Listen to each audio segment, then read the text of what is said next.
This is the story of how the United States dollar lost 97% of its purchasing power in just over a century.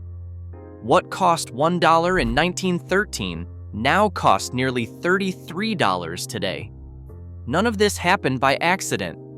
Deliberate policy decisions drove every bit of it, beginning with the creation of the Federal Reserve in 1913, accelerating when President Nixon closed the gold window in 1971 and reaching unprecedented levels during the COVID pandemic, when the money supply expanded faster than at any point in recorded American history. We are going to trace exactly how this happened, identify who made these decisions, and explore what it means for your savings. For most of American history, money tied itself to something you could hold in your hand. President McKinley signed the Gold Standard Act of 1900, formally establishing gold as the foundation of the U.S. monetary system and defining the dollar as a specific weight of the metal. The Treasury had to maintain gold reserves to back every dollar in circulation. That arrangement created a natural constraint, and it meant the government could not simply conjure more money whenever officials felt like it, because physical gold had to back every new dollar. The system had flaws, but discipline came built into its design. The Great Depression changed everything. President Franklin Roosevelt signed Executive Order 6102 in 1933, which made owning gold bullion illegal for American citizens. Everyone had to surrender their gold to the Federal Reserve at $20.67 per ounce, and anyone who refused faced up to $10,000 in fines and 10 years in prison. What came next amounted to legalized theft.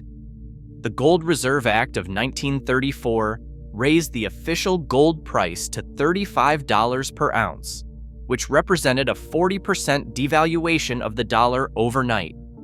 Americans could not legally own gold bullion again until December 31, 1974, when President Ford signed legislation restoring that right, more than 4 decades later. Understanding how we arrived at this point requires going back further to a secret meeting on a private island off the coast of Georgia. In November 1910, 6 men met at the Jekyll Island Club.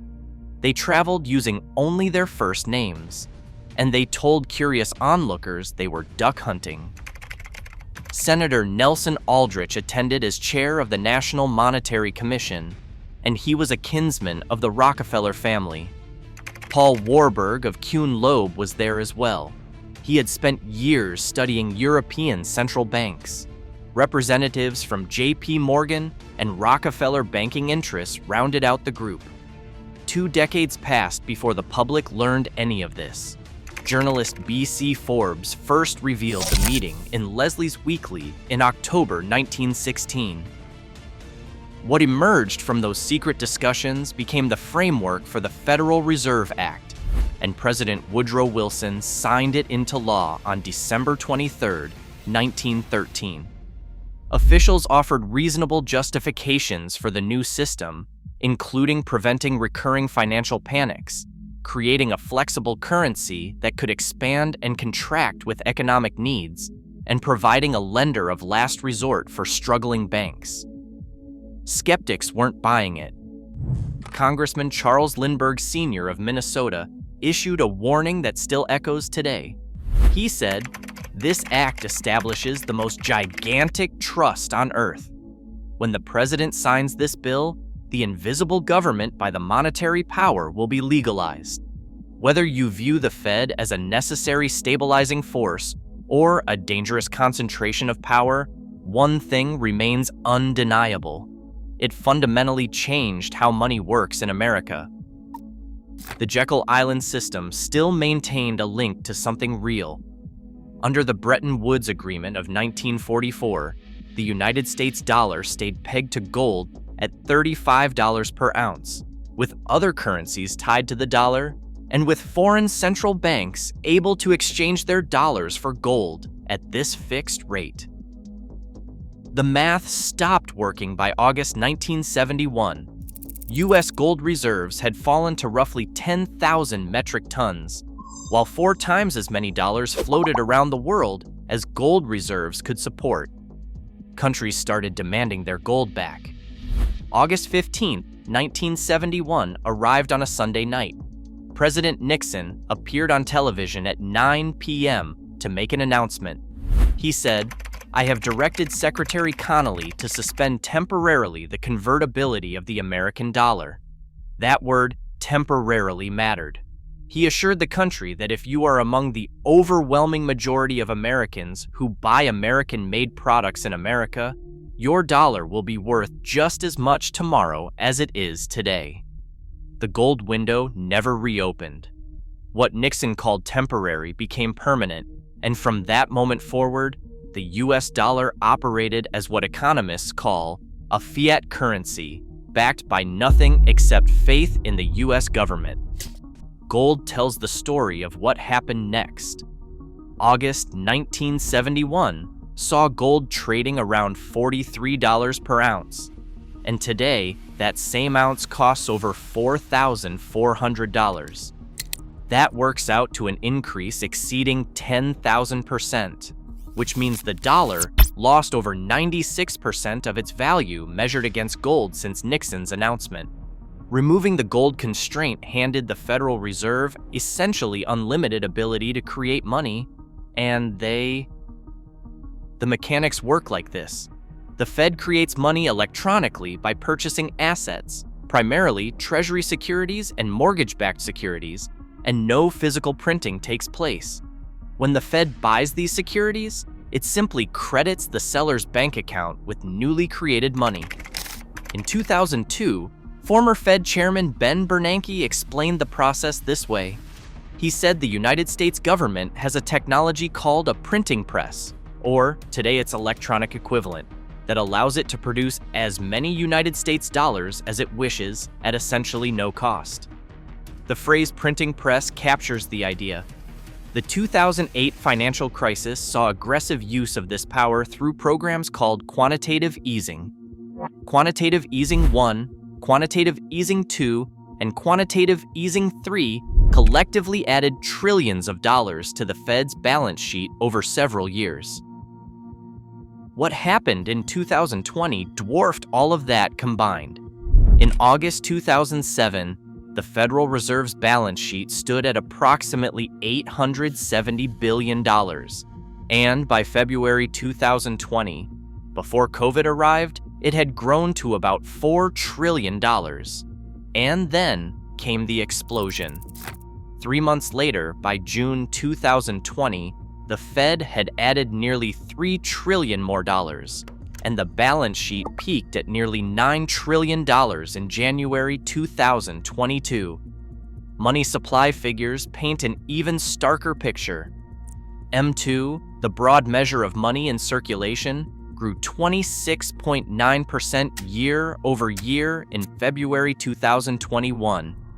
That rate exceeded anything during the 2008 crisis, the inflation of the 1970s, or even World War II, making it the fastest ever recorded.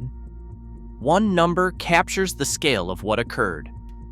More than $5 trillion of the current money supply came into existence since January 2020, representing roughly 26% of all the money that exists.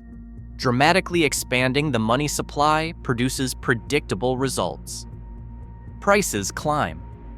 In June 2022, inflation reached 9.1% year over year, the highest reading since November 1981. Energy prices had jumped over 41%, gasoline had increased nearly 60%, and food prices rose more than 10%. Fed Chairman Jerome Powell acknowledged the damage, saying that high inflation is imposing significant hardship, straining budgets, and shrinking what paychecks will buy. This is especially painful for those least able to meet the higher costs of essentials like food, housing, and transportation. The cumulative effect across time tells a devastating story. Approximately 97% of the dollar's purchasing power has vanished since the Federal Reserve opened its doors in 1913. What cost $1 back then now costs nearly $33. The damage extends far beyond official inflation numbers when you look at specific categories. A new home carried a median price of about $25,000 in 1971, and today, that figure sits around $420,000, an increase exceeding 1,500%. Average new car prices went from about $3,700 to around $48,000. Public college tuition climbed roughly 1,700% since 1971. Milton Friedman put the cause bluntly. He said, "Inflation is always and everywhere a monetary phenomenon." Opinions diverge sharply on what all this means and what anyone should do about it. Economist Murray Rothbard offered a harsh assessment. He argued that the Federal Reserve holds the legal monopoly of counterfeiting, of creating money out of thin air in the entire country. Austrian economist Ludwig von Mises framed it as a choice rather than a catastrophe.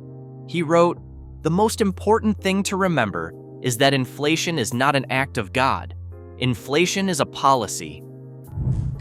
Alan Greenspan wrote something remarkable in 1966, years before becoming Federal Reserve Chairman. He said, "In the absence of the gold standard, there is no way to protect savings from confiscation through inflation. There is no safe store of value." Defenders of the current system counter that a fiat currency gives policymakers flexibility to respond to economic crises. Ben Bernanke made the case directly, contending that under a gold standard, there is not much scope for the central bank to use monetary policy to stabilize the economy. So does money qualify as real? In one sense, the answer seems obvious. You use dollars every day to buy goods and services. People work for them, save them, and plan their futures around them. In another sense, today's dollar differs fundamentally from what existed for most of American history. No gold backs it, no physical commodity supports it, and its value depends entirely on policy decisions made by unelected officials at the Federal Reserve, along with the collective faith that people will keep accepting it. 97% of its purchasing power has disappeared since 1913. About 87% evaporated since 1971, and roughly a quarter of all dollars in existence were created since 2020. Thomas Jefferson warned in 1816 about swindling futurity on a large scale. Whether you view the current system as necessary economic management or exactly what Jefferson feared, one thing has become certain. Understanding how money actually works stopped being optional a long time ago. Your financial future depends on it.